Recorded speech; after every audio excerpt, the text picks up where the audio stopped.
Are your triggers sabotaging you? Hi, I'm Ann Margaret with this week's Sacred Sunday message to raise the vibration of your body, mind, and spirit.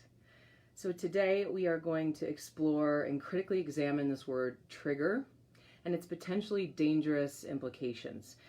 We'll reference the origin of this word as well as learn what to do in the face of our own triggers and how to heal them from within, so that we don't leave ourselves subject to this violation from the outside in. And lastly, we'll pull two intuition cards, as I do almost every single week, to draw on the subconscious wisdom for this particular message today. So let's get started. Thanks so much for joining me, everybody. All right, so there is a very dark aspect right now. There's so many good things going on with people who are going out well-intentioned, trying to bring more awareness to how people are communicating, how we're speaking to each other. However, there is a shadow aspect to every light thing in this world. That's the archetypal wisdom that we pull on all of the time. So this shadow aspect it creates a trap that's very impossible to avoid unless our eyes are wide open with it. So with the popular language and talking about triggering, like you're triggering me, or it's triggering to say this, or it's triggering, why do we use this word? I think we should ask question first, why do we use this word? And then also understand that the trend now is also to expect others to change so that we don't get triggered, or so that a population doesn't get triggered and we don't get triggered that another population is getting triggered. So it is a very slippery slope, creating a an environment that's anything but free, anything but free, anything but equal. And so in looking at this, I know it's a sticky topic, as I address sticky topics every single week.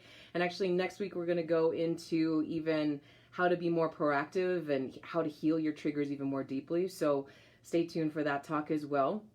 But before we head down this path any longer, just a little simple modification will help us course correct. And then we can have a strategy that is not only bringing more awareness to the world, which absolutely needs to happen, but also how to heal our own triggers so that we can be truly free and not make everybody walk on eggshells around us and fear that they might trigger us. Okay, so let's get moving into this. So what is a trigger? I wanted to reference this. So from the dictionary, the noun is a small device that releases a spring or catch, and so sets off a mechanism, especially in order to fire a gun. The fact that we're even using this word trigger, I know it's used in mental health, we'll get there in a second, makes me very uneasy. Like firing a trigger, firing a gun is a very violent act. So if somebody is triggering you, you're opening yourself to a very violent act.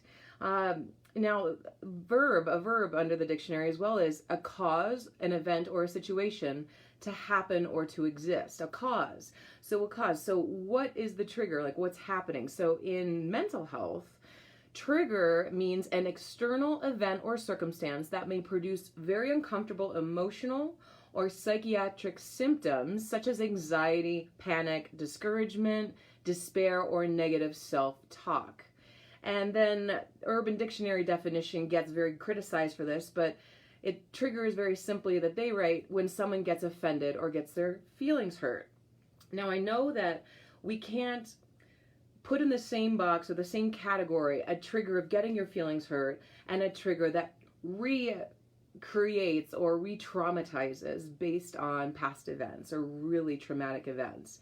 So they're two different things. However, what if we are collectively putting them in the same box? Like it's offensive to me that you do this versus it's triggering to me versus my feelings just got hurt. And what does that have to do about me and not about everybody else? Remember that what people do, what people say, their opinions of you and others have nothing to do with you. They have nothing to do with you. And yet, how do we be proactive in making social change steps and causing this deeper awareness without falling into the trap of getting offended all the time? Okay? So what triggers trauma? Anything that provokes fear or distressing memories. So trauma is quite a real thing that we deal with, like things that we've gone through, those of us who have gone through physical trauma, sexual trauma, emotional trauma, psychological trauma. We've got, and veterans deal with this every single day. It's why the suicide rate is so high. Trauma is a very real thing. Anything that provokes, that's the trigger. Anything that provokes fear or distressing memories is a trigger of trauma.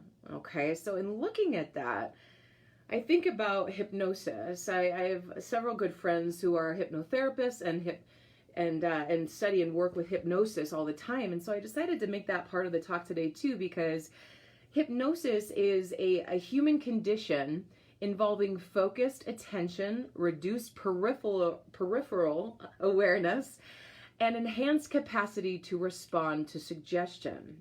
Now, why am I bringing this up in reference to triggering? Hypnosis, it's a focused attention. If we are all focusing our attention on social media, on the triggers of things that we're trying to bring attention to, there is a danger of being hypnotized, brainwashed, being able to no longer have control over our conscious mind, but be more open to suggestion. Now, this is a very serious thing because the term hypnosis comes from the Greek word hypnos and osis, which means sleep or put to sleep. Put to sleep, okay? So hypnosis, and there's a technique that exists. Let me just see. Well, before I say that, the hypnotized individual appears to heed only the communication of the hypnotist and typically responds in an uncritical, unquestioning, automatic fashion while ignoring all other aspects. So we do this all the time in our humanity, in our human experience.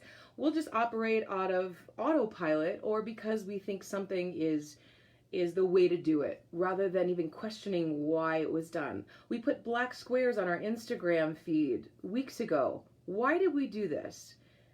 Did you question below the Black Lives Matter? Did you question what is that? What is the significance of a black box? Or did you just do it because somebody else did it that you respect? Or just because if you didn't do it, you would be questioned into whether or not you support African Americans? I mean, questioning why we're doing something pulls us out of the hypnosis. And then we can align with our highest frequency, align with our greatest consciousness, and choose from love in the most effective and efficient way so that we can create change not only in our lives, but for the lives of those who are really suffering and are at the hands of this inequality, okay? So looking at the hypnotic trance, so there's an actual technique called the eye fixation technique. I know many of you know about this, but when I was reading about the eye fixation technique, what it is any bright object, this is how you hypnotize somebody, put it about 8 to 15 inches from their eyes to produce the greatest possible strain on their eyes and maintain a steady, fixed gaze. I don't know about you, but that makes me immediately think of my cell phone and immediately think of the trance that I feel like I get in sometimes when I'm scrolling through Instagram feed, when I'm scrolling through Facebook feed, when I almost stop even paying attention to what I'm doing, and an hour later, I'm still doing it. Now, thank goodness I have more awareness now that I'm not subjecting myself to this hypnotic trance every day. But what if you're doing this? Like, how are you taking in information that you don't know what you're taking in? How is your actual literal brain, your belief system, and your thoughts, your beliefs being shaped for you, rather than pulling from your own morality, your own free will, your own divine sovereignty to choose how you're moving through this world and to choose the frequency you're going to keep, okay? Now, I know this is all like, oh my gosh, like we're dealing with all this crazy subject matter today that seems really dark, and it actually can be used in a very dark way. I mean, since 1950, our United States Central Intelligence Agency and our Department of Defense, the CIA and our Department of Defense, have been researching these brainwashing techniques using LSD, using trauma, using what we call in the yoga world mantra, repetition over and over to change somebody's belief system. And I put some links in the notes to brainwashing, to hypnosis, to even studying more about how the research is being used. Look into Project MK Ultra. I mean, there's so much out there that you're like, even if you don't agree with it or you agree with it. It doesn't matter. What's important is that you are free to choose what you want to do, what you want to believe, and that you're not leaving yourself wide open. So watch the phone, because the phone is that bright device that can be hypnotic in a moment, okay? So let's talk about now how to be proactive instead of victimizing. So with the triggers, yes, it's important we bring awareness, but how do we heal those own triggers within us? And I have homework for you at the end of this talk today between now and next week, so you can be really ready for next week's talk, okay? I'll get to that in a second. I wanted to bring up a book called The Mastery of Love.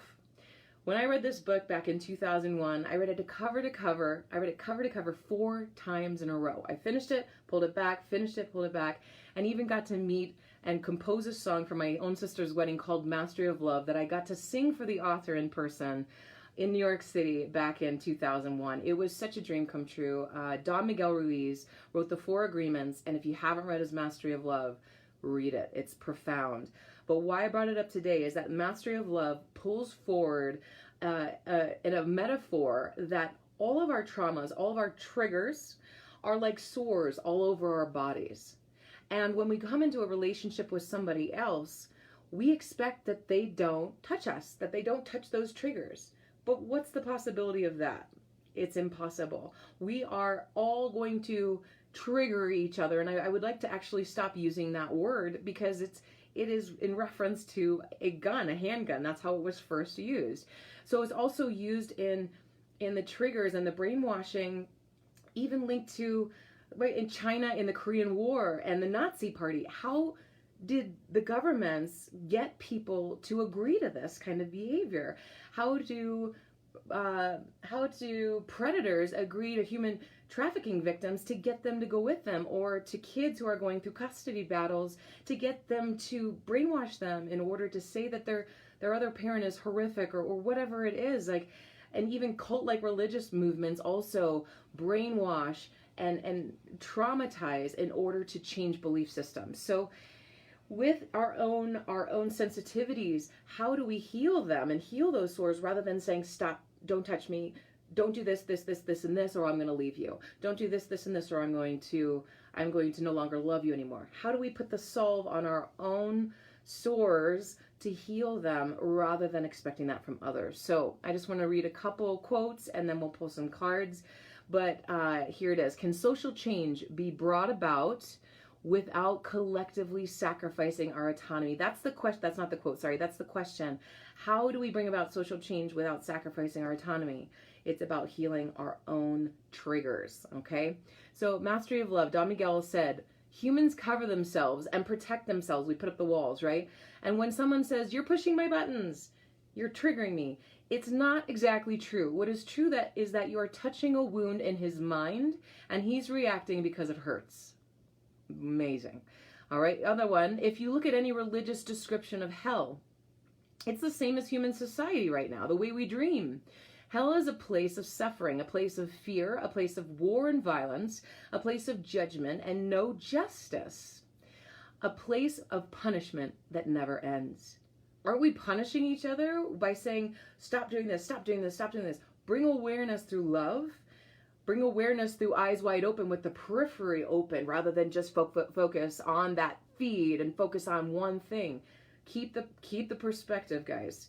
Okay, the other quote I wanted to share with you is, you must forgive those who hurt you, even if whatever they did to you is unforgivable in your mind. He's talking about the freeing power of forgiveness. You will forgive them not because they deserve to be forgiven, but because you don't want to suffer and hurt yourself every time you think of them.